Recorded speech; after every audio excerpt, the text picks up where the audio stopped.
নতুন এপিসোড নিয়ে আমাদের চ্যানেল সিক্রেট ডায়েরিজে সবাইকে স্বাগত। আজকে আমি আপনাদেরকে যে গল্পটা শোনাতে যাচ্ছি বা যেটা বলবো সেটা কোনো গল্প নয়, সেটা একটা সত্যি ঘটনা, একটা ভয়ানক ঘটনা যা ঘটে গেছে বারাসাতের জাগলিয়া রোডে ভূত চতুর্দশী রাতে। এটা সত্যি ঘটনা কারণ এর প্রত্যক্ষ প্রমাণ আমার কাছে আছে। ইভেন এই ঘটনাটা সোশ্যাল মিডিয়া পোস্টে, ফেসবুকে, ইনস্টাগ্রামে সব জায়গায় ভাইরাল হয়েছে। ভীষণভাবে এই ঘটনাটা ভাইরাল হয়েছে। আর আমি এই ঘটনাটা সম্পর্কে জানতে পারি আমার কিছু বন্ধুদের মাধ্যম থেকে, যারা বারাসাতে থাকে। তারা এই ঘটনাটা আমাকে শেয়ার করে, আর আজকে আমি সেই ঘটনাই আপনাদের সাথে শেয়ার করব। চলুন ঘটনাটা শুনে নিন। সেদিন ছিল ভূত চতুর্দশীর রাত। তখন বাজে প্রায় 2:15 রাত। বারাসাতের ছোট্ট জাগলিয়া রাস্তা ধরে বাড়ি ফিরছিলেন এক যুবক। রাস্তাটা শান্তভাবে প্রসারিত হয়ে আছে আর দুপাশে খোলা মাঠ। বাইক চালাতে গিয়ে হঠাৎ অন্ধকারে একজন মহিলার কান্নার শব্দ শুনতে পান। কৌতূহলী তিনি পরে শেয়ার করার জন্য এই ভিডিওটি রেকর্ড করার কথা ভাবলেন। চলুন অডিও ক্লিপিংসটা শুনে যেটা রেকর্ড করেছিল।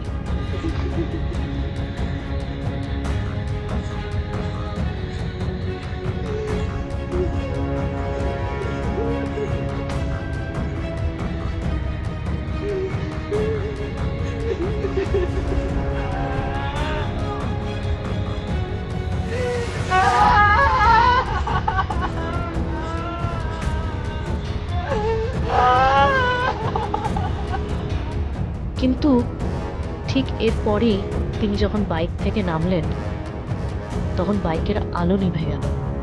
সম্পূর্ণভাবে অন্ধকার হয়ে গেল চারিদিক।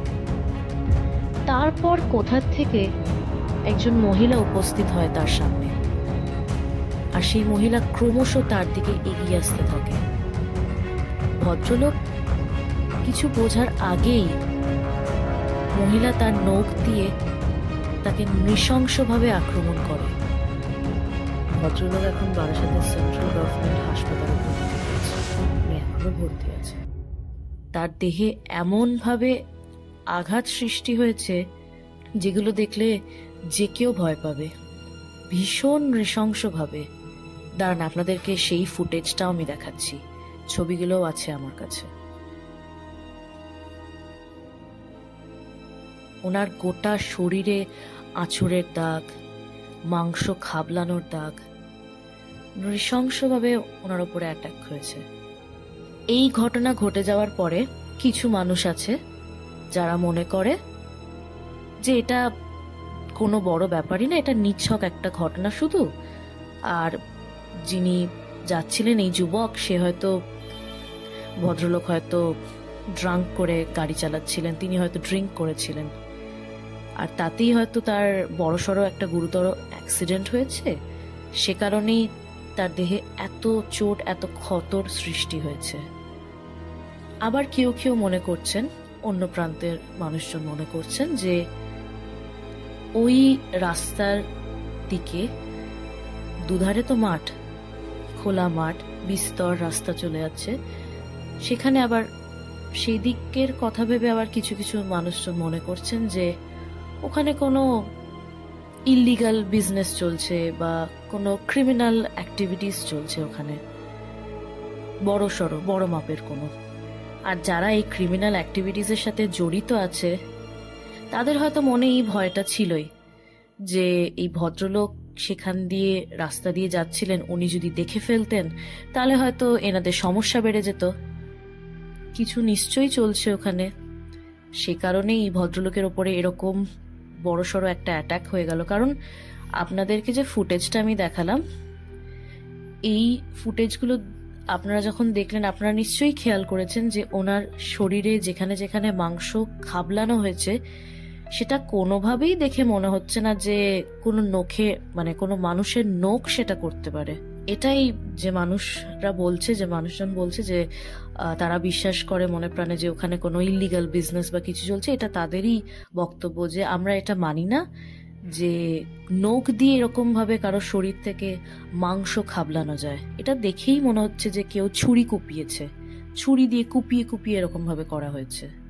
কারণ তাদের বক্তব্য হচ্ছে, তাদের এটাই ধারণা যে যদি ভূতেদেরও কিছু করার থাকে, যদি সেরকমই কোনো অলৌকিক হয়ে থাকে, তাহলে সাধারণত আমাদের সবার কি ধারণা যে অলৌকিক জিনিসপত্র হলেই সাধারণত শরীরে আঁচড়ের দাগ থাকবে, নখের আঁচড়, কিছু এরকম ছড়ে যাওয়ার দাগ থাকবে, কিন্তু মাংস খুবলে নেওয়া, এটা এটা একটু অসম্ভব জিনিস লাগছে। তো তাই তারা বিশ্বাস করে যে ওখানে কিছু ইলিগাল কাজপত্র চলছে, কিছু ক্রিমিনাল অ্যাক্টিভিটিস চলছে, যে কারণে যেহেতু এই যুবক সেখান দিয়ে যাচ্ছিলেন সেহেতু তার উপরে অ্যাটাক হয়ে গেছে, তাকে ছুরি দিয়ে এরকম ভাবে কোপানো হয়েছে, এমন অবস্থা করে দেওয়া হয়েছে সে যাতে ভয় আর কাউকে না কিছু বলতে পারে। আর দ্বিতীয়ত, ভূত চতুর্দশীর রাত এরকম ভাবে যদি ভয় দেখানো হয়, এরকম ছুরি দিয়ে কুপিয়ে কুপিয়ে আঘাত করে এরকম ভাবে যদি ভয় দেখানো হয়, খুব স্বাভাবিক একজন মানুষ ভয় পাবে। আর সেটা কিসের ভয় আপনারা বুঝতেই পারছেন। সে স্বাভাবিকভাবে ভাববে যে এটা কোনো মানুষের কাজ নয়, কোনো অলৌকিক শক্তিরই কাজ। কিন্তু তারা মনে করেন যে সেখানে কিছু ইলিগাল অ্যাক্টিভিটিস চলছে। এবার আমি এ ব্যাপারে কিছুই জানি না সেরকম ভাবে যে ওখানে ঠিক কি চলছে।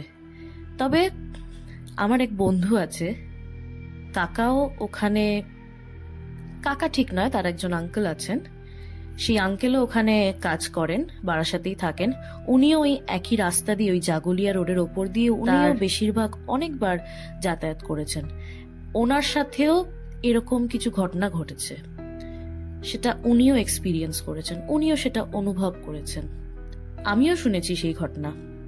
উনি একদিন বলছিলেন উনিও একদিন রাত্রিবেলা এরকম বারাসাতের জাগুলিয়া রোড দিয়ে বাড়ি ফিরছিলেন কাজ করে। তখন প্রায় রাত কটা হবে, 1টা 1:30।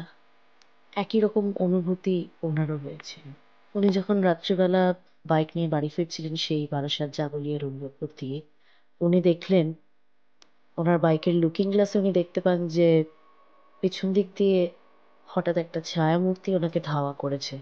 উনি যে স্পিডে বাইক চালাচ্ছেন সেই স্পিডেই সেই ছায়ামূর্তি ওনার পেছন পেছন আসছে ধাওয়া করতে করতে। বাইকের স্পিড উনি যত বেশি তুলছেন তত বেশি জোরে সেই ছায়ামূর্তি ধাওয়া করতে করতে আসছে ওনার পেছনে। রাস্তাটা শেষ হওয়ার পরেই যে উনি টার্ন নিলেন, তখনই হঠাৎ উনি একটা বিস্তর গলার আওয়াজ শুনতে পেলেন। একজন মহিলা বলে উঠল যে বেঁচে গেলি। তাই যারা বিশ্বাস করছে যে এটা অলৌকিক কিছু, তারা বলছে যে তাদের কাছে এই ঘটনাটা নতুন নয়, তারা নাকি এরকম ঘটনা আগেও প্রত্যক্ষ করেছে, আগেও নাকি ঘটে গেছে, আগেও দেখেছে, আগে অনেকজনের সাথে এরকম হয়েছে। আপনাদেরকে আমি জাস্ট একজনের কথা বললাম, আমার বন্ধুর এই আঙ্কেলের ব্যাপারে, যার সাথে এরকম ঘটনা ঘটে গেছে। তবে সেও বিশ্বাস করে যে সেটা হয়তো নিছক তার মনের ভুল ছিল, আর সেও এটা বিশ্বাস করে যে সেটা হয়তো সেখানে হয়তো কোনো ইলিগাল কাজপত্রই চলছে, আর এরকম মানুষজনকে ভয় দেখানো হচ্ছে যাতে সত্যিটা বাইরে না আসে। এটা তাদেরই ধারণা, তারাই মনে করছে। তাই কিছু মানুষ বলছে যে এই ঘটনাটি অলৌকিক, আবার কিছু মানুষ বিশ্বাস করে যে অলৌকিক টলৌকিক কোনো ব্যাপার নেই, ওখানে কিছু নোংরা কাজ চলছে, ক্রিমিনাল অ্যাক্টিভিটিস চলছে, যাতে সেটা ধরা না পড়ে সে কারণেই এরকম অ্যাটাক করা হচ্ছে। আবার কিছু মানুষ বিশ্বাস করছেন যে এই ভদ্রলোক, এই যুবক, তিনি ড্রাঙ্কেন ছিলেন, তিনি মদ্যপান করে গাড়ি চালাচ্ছিলেন হয়তো, তাই বেকায়দায় অ্যাক্সিডেন্ট হয়ে পড়ে গিয়ে তার শরীরে দেহে ওরকম ভাবে ক্ষত সৃষ্টি হয়েছে। আবার কিছু মানুষ তো এমনও বলছে যে এই ভদ্রলোক হয়তো সেই একই রাস্তা দিয়ে, যে রাস্তায়, মানে যারা বিশ্বাস করে যে ওখানে কিছু ইলিগাল ব্যবসা চলছে বা ক্রিমিনাল অ্যাক্টিভিটিস চলছে, তাদেরই এটাও ধারণা যে এই ভদ্রলোকের চোখে হয়তো এমন কিছু অস্বাভাবিক পড়ে গেছিল যার জন্য তার উপরে অ্যাটাক করা হয়েছে, যাতে তার মুখ বন্ধ থাকে, তাকে চুপ করানোর জন্যই তার উপরে এরকম ভাবে নৃশংস অ্যাটাক করা হয়েছে। কারণ প্রমাণ হিসেবে দেখুন, বারাসাত সরকারি হাসপাতালের নামও দেয়া আছে, ফুটেজও আছে আমাদের কাছে, প্রত্যক্ষ প্রমাণও আছে। তারপরে এই ঘটনাটা আপনাদেরকে যেমন বললাম যে ভীষণভাবে ভাইরালও হয়েছে, অস্বীকার তো করা যায় না, বলুন অস্বীকার কিভাবে করবো? এত প্রমাণ আছে, এত কিছু আছে, ঘটনা তো অস্বীকার করা যাবে না। তো এবার আপনারা বলুন, এটার পরে আপনাদের কি মনে হয়, ঘটনাটি কি সত্যি ভৌতিক নাকি এটা কোনো মানুষেরই কাজ? কমেন্ট বক্সে আমাদের জানান আপনাদের কি ধারণা, আপনাদের কি মতামত। আর যদি আজকের পডকাস্ট ভালো লেগে থাকে তাহলে সাবস্ক্রাইব করুন সিক্রেট ডায়েরিজ চ্যানেলে। আজ এই অবধি, দেখা হবে আবার পরবর্তী ভিডিওতে। ভালো থাকুন, সঙ্গে থাকুন।